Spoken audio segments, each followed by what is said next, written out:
خالد کو وہ لمحے یاد تھے جب یہ مسلمان سوار پروقار لہجے میں دھمکی دے رہا تھا۔ خالد کا خون کھول اٹھنا چاہیے تھا، لیکن اسے یہ آدمی بڑا اچھا لگا تھا۔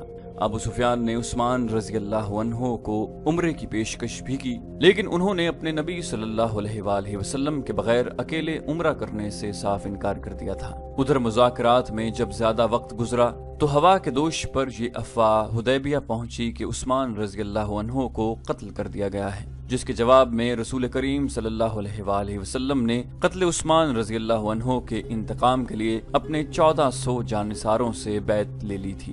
اسی بیعت کو تاریخ میں بیعت رضوان کے نام سے یاد کیا جاتا ہے، اور اسی بیعت کی وجہ سے ابو سفیان سمجھوتے پر راضی ہوا تھا۔ پھر ایک صلح نامہ تحریر ہوا تھا جسے صلح حدیبیہ کا نام دیا گیا۔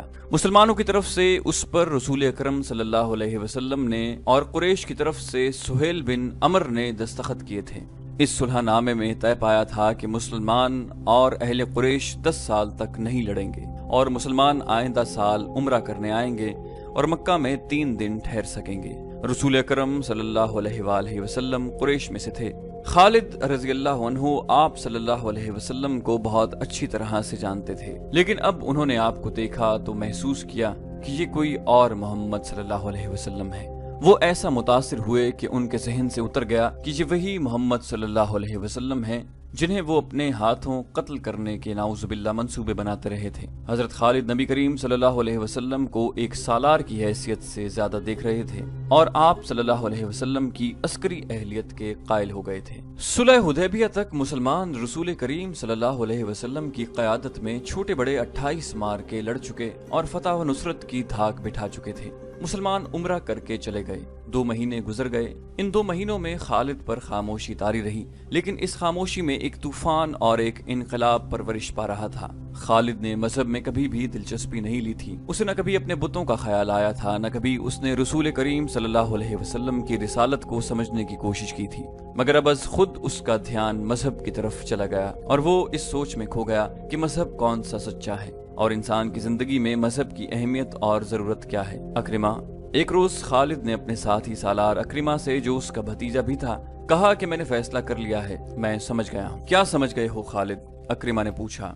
محمد صلی اللہ علیہ وسلم جادوگر نہیں، خالد نے کہا، اور محمد صلی اللہ علیہ وسلم شاعر بھی نہیں۔ میں نے محمد کو اپنا دشمن سمجھنا چھوڑ دیا ہے، اور میں نے محمد صلی اللہ علیہ وآلہ وسلم کو خدا کا رسول تسلیم کر لیا ہے۔ اکرمہ نے کہا، حبل اور عزا کی قسم تم مذاق کر رہے ہو، کوئی نہیں مانے گا کہ ولید کا بیٹا اپنا مذہب چھوڑ رہا ہے۔ خالد نے کہا، ولید کا بیٹا اپنا مذہب چھوڑ چکا ہے۔ کیا تم بھول گئے ہو کہ محمد صلی اللہ علیہ وسلم ہمارے کتنے آدمیوں کو قتل کروا چکا ہے؟ اکرمہ نے کہا، تم ان کے مذہب کو قبول کر رہے ہو جن کے خون کے ہم پیاسے ہیں۔ میں نے فیصلہ کر لیا ہے اکرمہ، خالد نے 2 ٹوک لہجے میں کہا۔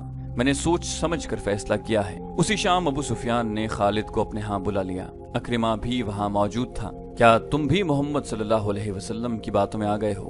ابو سفیان نے اس سے پوچھا۔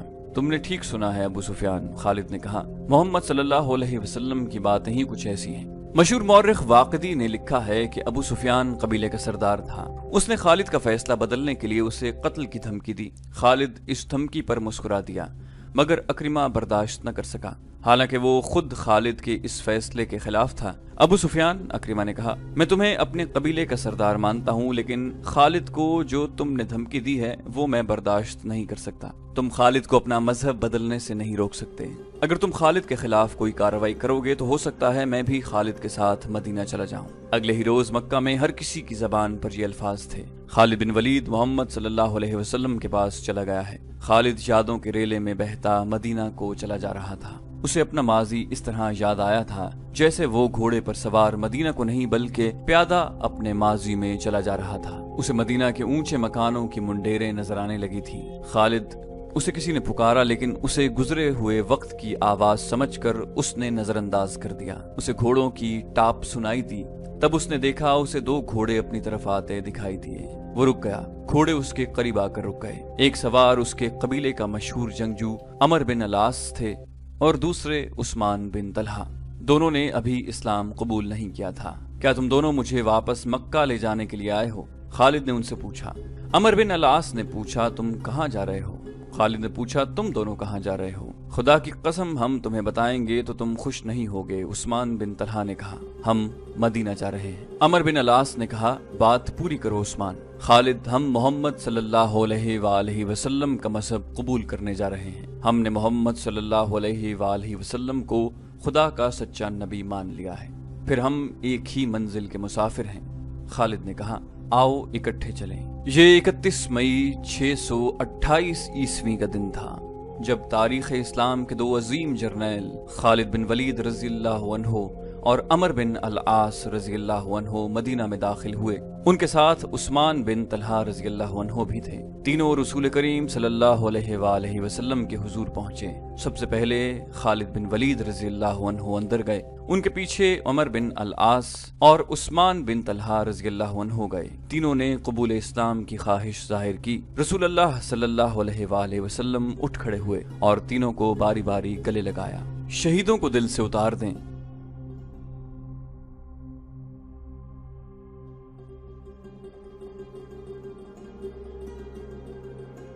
ذہن سے ان کا نام و نشان مٹا دیں، ان کی یادوں کو شراب میں ڈبو دیں۔ اس زمین پر جو خدا نے ہمیں شہیدوں کے صدقے عطا کی ہے، بادشاہ بن کر گردن اکڑا لیں اور کہیں کہ میں ہوں اس زمین کا شہنشاہ۔ شہیدوں کے نام پر مٹی ڈال دیں۔ کسی شہید کی کہیں قبر نظر آئے تو اسے زمین سے ملا دیں، مگر زندگی کے ہر موڑ اور ہر دوراہے پر آپ کو شہید کھڑے نظر آئیں گے۔ آپ کے ذہن کے کسی گوشے سے شہید اٹھیں گے اور شراب اور شہنشاہیت کا نشہ اتار دیں گے۔ جس نے تخت و تاج کے نشے میں شہیدوں سے بے وفائی کی، وہ شاہ سے گدا اور ذلیل و خوار ہوا، کیونکہ اس نے قرآن کے اس فرمان کی حکم عدولی کی کہ شہید زندہ ہیں، انہیں مردہ مت کہو۔ عرب کے ملک اردن میں گمنام سا ایک مقام ہے جس کا نام موتا ہے۔ اس کے قریب سے گزر جانے والوں کو بھی شاید پتہ نہ چلتا ہوگا کہ وہاں ایک بستی ہے۔ اس کی حیثیت چھوٹے سے ایک گاؤں سے بڑھ کر اور کچھ بھی نہیں، لیکن شہیدوں نے اردن کے بادشاہ کو اپنی موجودگی کا اور اپنی زندگی کا جو انہیں اللہ تعالیٰ نے عطا کی ہے احساس دلا دیا ہے۔ وہ جس مارکے میں شہید ہوئے تھے وہ 13.5 صدیاں پہلے اس مقام پر لڑا گیا تھا۔ پھر یہ مقام گزرتے زمانے کی اڑتی ریت میں دبتا چلا گیا۔ کچھ عرصے سے موتا کے رہنے والے ایک عجیب صورتحال سے دوچار ہونے لگے۔ آج بھی وہاں چلے جائیں اور وہاں رہنے والوں سے پوچھیں تو وہ بتائیں گے کہ ان میں سے کوئی نہ کوئی آدمی رات کو خواب میں دیکھتا ہے کہ 13.5 صدیاں پہلے کے مجاہدین اسلام چل پھر رہے ہیں۔ کفار کا ایک لشکر آتا ہے اور مجاہدین اس کے مقابلے میں جم جاتے ہیں۔ ان کی تعداد تھوڑی ہے اور لشکر کفار مانند سیلاب ہے۔ مارکا بڑا خونریز ہے۔ یہ خواب ایک دو آدمیوں نے نہیں بلکہ بہت سے آدمیوں نے دیکھا ہے، اور کسی نہ کسی کو یہ خواب ابھی تک نظر آتا ہے۔ یہ لوگ پڑھے لکھے نہیں، انہیں معلوم نہیں تھا کہ 13.5 صدیاں پہلے یہاں حق و باطل کا مارکا لڑا گیا تھا، مگر ان کے خوابوں میں شہید آنے لگے۔ یہ خبر اردن کے ایوانوں تک پہنچی۔ تب یاد آیا کہ یہ وہ موتا ہے جہاں مسلمانوں اور عیسائیوں کی ایک لڑائی ہوئی تھی۔ یہ عیسائی عرب کے باشندے تھے۔ شہیدوں نے اپنے زندہ ہونے کا ایسا احساس دلایا کہ اردن کی حکومت نے جنگ موتا اور اس جنگ کے شہیدوں کی یادگار کے طور پر ایک نہایت خوبصورت مسجد تعمیر کرنے کا احکام جاری کر دیا۔ مسجد کی تعمیر 1868 میں شروع ہوئی تھی۔ اس جنگ میں 3 سپہ سالار زید بن حارثہ رضی اللہ عنہ، جعفر بن ابی طالب رضی اللہ عنہ اور عبداللہ بن رواحہ رضی اللہ عنہ یکے بعد دیگرے شہید ہو گئے تھے۔ ان تینوں کی قبریں موتا سے تقریباً 2 میل دور ہیں جو ابھی تک محفوظ ہیں۔ مدینہ میں آ کر خالد بن ولید رضی اللہ عنہ نے اسلام قبول کیا تو ان کی ذات میں عظیم انقلاب آ گیا۔ 3 مہینے گزر گئے تھے۔ خالد رضی اللہ عنہ زیادہ تر وقت رسول کریم صلی اللہ علیہ وسلم کے حضور بیٹھے فیض حاصل کرتے رہے تھے، مگر انہیں ابھی عسکری جوہر دکھانے کا موقع نہیں ملا تھا۔ وہ فن حرب و ضرب کے ماہر جنگجو تھے۔ ان کا حسب و نسب بھی عام عربوں سے اونچا تھا، لیکن انہوں نے ایسا دعویٰ نہ کیا کہ انہیں سالار کا رتبہ ملنا چاہیے۔ انہوں نے اپنے آپ کو سپاہی سمجھا اور اسی حیثیت میں خوش رہے۔ آج کے شام اور اردن کے علاقے میں اس زمانے میں قبیلہ غسان آباد تھا، جو اس علاقے میں دور تک پھیلا ہوا تھا۔ یہ قبیلہ طاقت کے لحاظ سے زبردست مانا جاتا تھا، کیونکہ جنگجو ہونے کے علاوہ اس کی تعداد بہت زیادہ تھی۔ اس قبیلے میں عیسائی بھی شامل تھے۔ اس وقت روم کا شہنشاہ ہرقل تھا، جس کی جنگ پسندی اور جنگی دہشت دور دور تک پہنچی ہوئی تھی۔ اسلام تیزی سے پھل پھول رہا تھا۔ قبیلہ قریش کے 1000 لوگ اسلام قبول کر چکے تھے۔ ان کے مانے منجھے ہوئے سردار اور سالار بھی مدینہ جا کر رسول خدا صلی اللہ علیہ وسلم کے دست مبارک پر بیعت کر چکے تھے اور مسلمان ایک جنگی طاقت بنتے جا رہے تھے۔ کئی ایک چھوٹے چھوٹے قبائل حلقہ بگوش اسلام ہو گئے تھے۔ مدینہ اطلاعیں پہنچ رہی تھیں کہ قبیلہ غسان مسلمانوں کی بڑھتی ہوئی طاقت اور اسلام کی مقبولیت کو روکنے کے لیے مسلمانوں کو للکارنا چاہتا ہے اور جنگی تیاریوں میں مصروف ہے۔ یہ بھی سنا گیا کہ غسان کا سردار اعلیٰ روم کے بادشاہ ہرقل کے ساتھ دوستی کر کے اس کی جنگی طاقت بھی مسلمانوں کے خلاف استعمال کرنے کی کوشش کر رہا ہے۔ رسول کریم صلی اللہ علیہ وآلہ وسلم نے اپنا ایک ایلچی، جن کا نام تاریخ میں محفوظ نہیں، غسان کے ایک سردار اعلیٰ کے ہاں اس پیغام کے ساتھ بھیجا کہ اللہ کے سوا کوئی معبود نہیں اور وہ وحدہ لا شریک ہے، اور اسلام ایک مذہب اور ایک دین ہے۔ باقی تمام عقیدے جو مختلف مذاہب کی صورت اختیار کر گئے ہیں توہمات ہیں اور یہ انسان کے بنائے ہوئے ہیں۔ رسول کریم صلی اللہ علیہ وسلم نے غسان کے سردار اعلیٰ کو قبول اسلام کی دعوت دی۔ نبی کریم صلی اللہ علیہ وآلہ وسلم نے یہ پیغام اس خیال سے بھیجا تھا کہ بیشتر اس کے کہ قبیلہ غسان روم کے شہنشاہ ہرقل کی جنگی قوت سے مروب ہو کر عیسائیت کی آغوش میں چلا جائے، یہ قبیلہ اسلام قبول کر لے اور اسے اپنا اتحادی بنا کر ہرقل سے بچایا جائے۔ خدا کی قسم اس سے بہتر فیصلہ اور کوئی نہیں ہو سکتا۔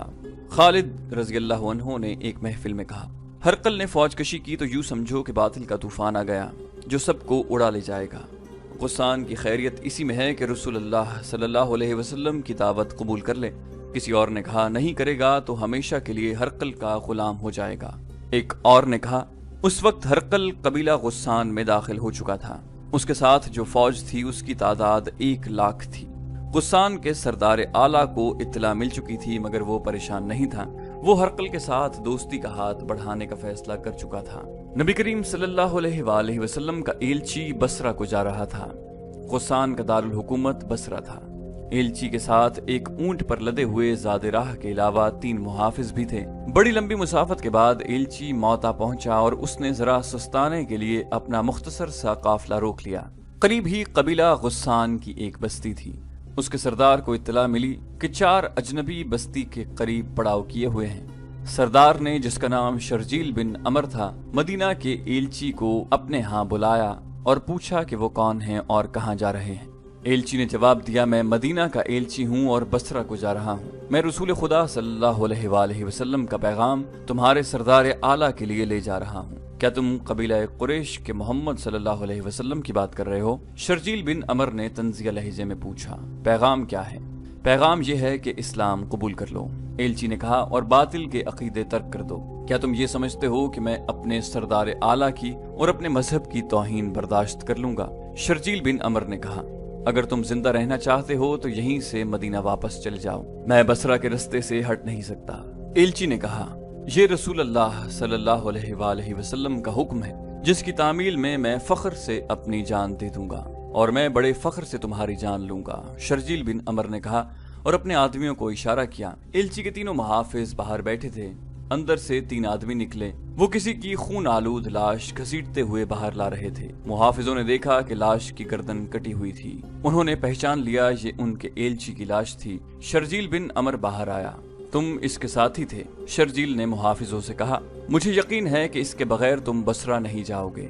ایک محافظ نے جواب دیا، نہیں، پیغام اس کے پاس تھا۔ شرجیل نے کہا، جاؤ مدینہ کو لوٹ جاؤ اور محمد صلی اللہ علیہ وسلم سے کہنا کہ ہم اپنے قبیلے اور اپنے عقیدے کی توہین برداشت نہیں کیا کرتے۔ اگر یہ شخص بصرہ پہنچ جاتا تو وہاں قتل ہو جاتا۔ خدا کی قسم، ایک محافظ نے کہا، ہم اپنے مہمان کے ساتھ یہ سلوک نہیں کیا کرتے، میں تمہیں مہمان سمجھ کر تمہاری جان بخشی کر رہا ہوں۔ شرجیل نے کہا، اور مجھے یہ نہ کہنا کہ میں تمہیں اس کی لاش دے دوں۔